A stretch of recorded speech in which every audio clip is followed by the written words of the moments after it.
There are many things I adore about the BBC sketch series That Michelin Webb look. If I had to list every single thing about that, we'd be here forever.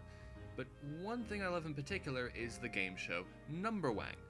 Originally starting off as a series of excerpts from a laughably ludicrous game show in the first series, future sketches would go on to expand the fictional mythology around the Numberwang brand, the official tie-in board game, a documentary on the history of Numberwang as a mathematical concept, the attempted revival that's heavily retooled by dumb executives to be basically like Skins, its adaptations in other countries, complete with an American one that completely misses the point.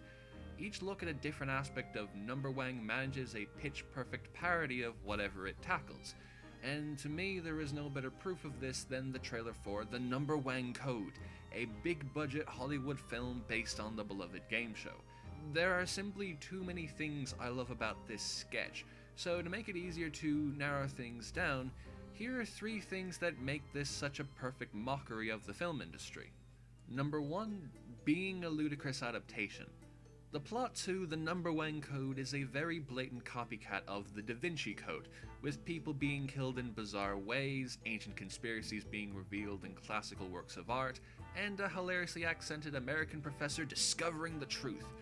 It is an adaptation that is very clearly being made to cash in on a recently popular trend, and one that has nothing to do with Numberwang whatsoever.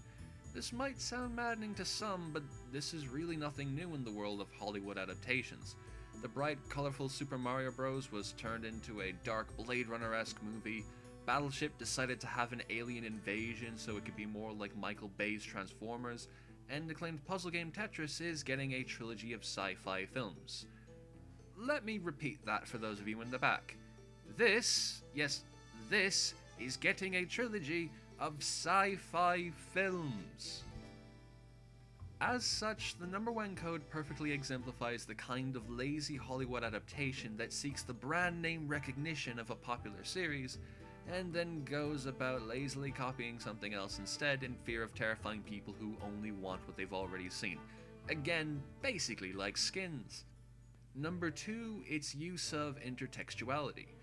Intertextuality, to give it a very short summary, is defined as the relationship between texts, particularly how one text is viewed in another text.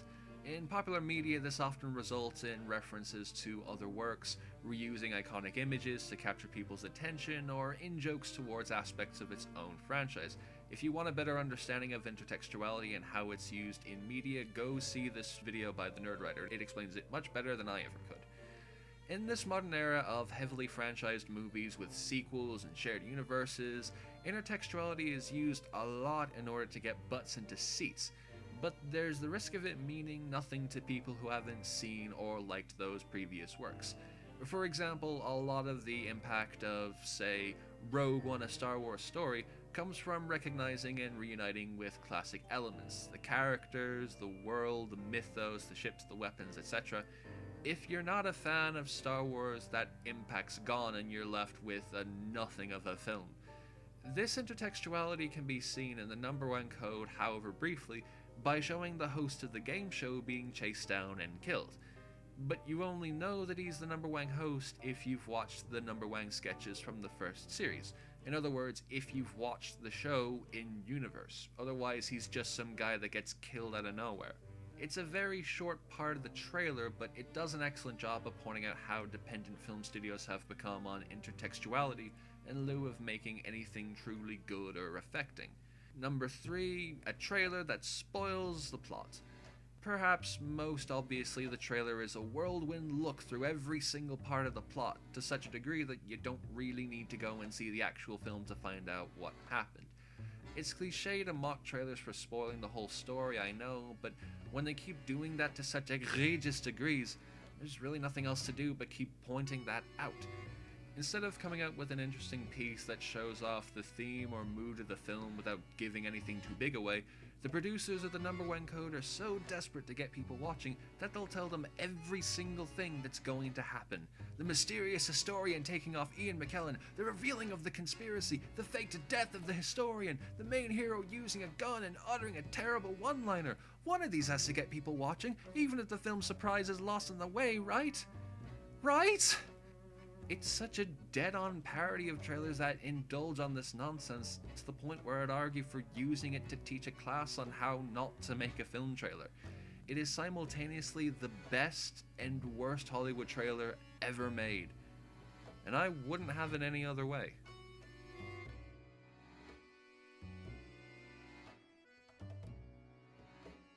Thank you very much for watching.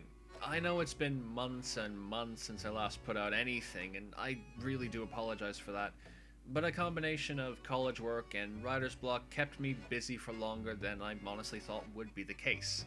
Still, I figured I should try get one video out before the end of the year. Then I could say I made more videos this year than I did in 2015.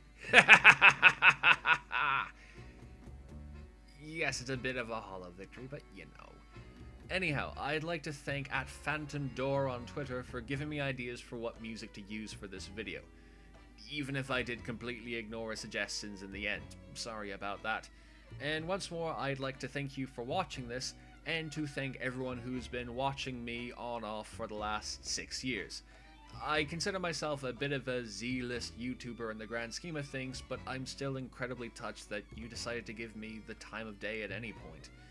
I can't say whether or not I'll be doing much in 2017, but I have a couple of ideas. Well, I'll give it a try. In the meantime, you can regret following me on Twitter, or you can check out the music I occasionally put onto Bandcamp. I released an album back in November called Materialist Spiders, if you want to listen to it and maybe buy it? Maybe? In the meantime, thank you again. Subscribe if you're interested for more, and until we meet again, have a great day.